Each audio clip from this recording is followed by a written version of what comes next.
पापा के महलिया में सुतेली सुंदर बेटी आमा जगाव झका झरी के।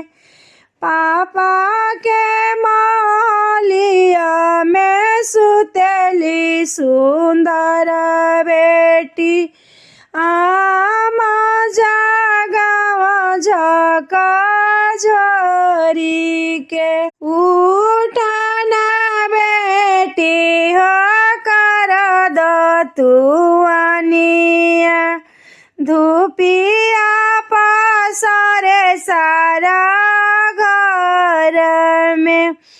उठना बेटी हो कर दो तुआनिया धूपिया पसरे चारी ओर में।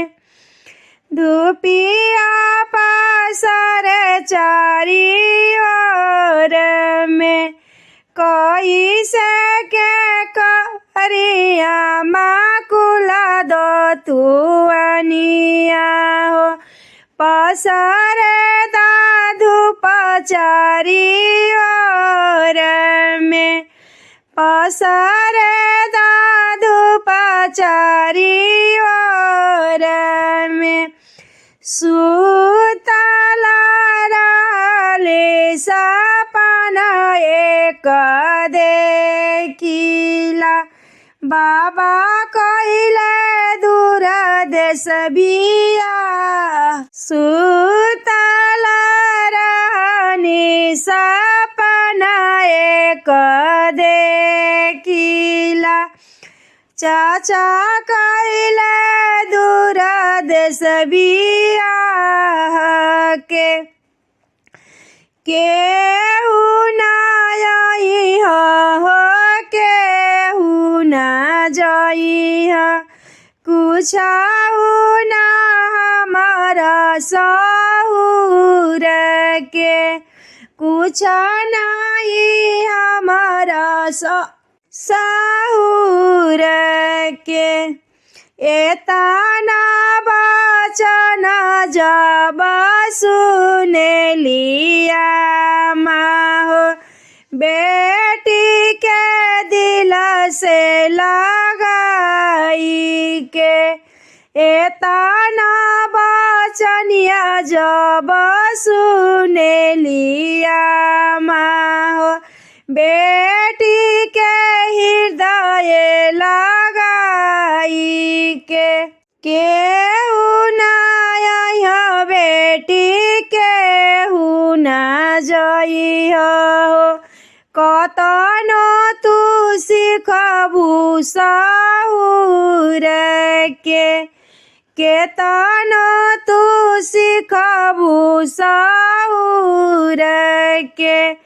बेटी ताई बेटी दूर देश बियाहली बेटी जाली दूर ही का देश के। सास नदिया बेटी भैया गोरी आई हो सुने खातिन तू हम जबूर हो। सास ननद बेटी भैया गोरी आई हो सुने खातिन तू हम जबूर हो। इहे तो हवे बेटी दुनिया के रीत हो। इहे सब निभाए सब लोगवा। इहे तारीत बेटी हर बेटी सुनेली सब बेटी है निबुकावेली। बेटी के भेजत करे जा मोरे फाटेला लेकिन बाणी हम मजबूरवा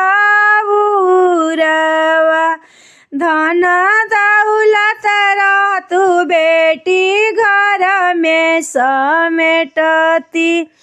तू ताही अइसन दानवा तोहू बेटी अइसन दानवा तोहके त हम बेटी कबहू न रखबो।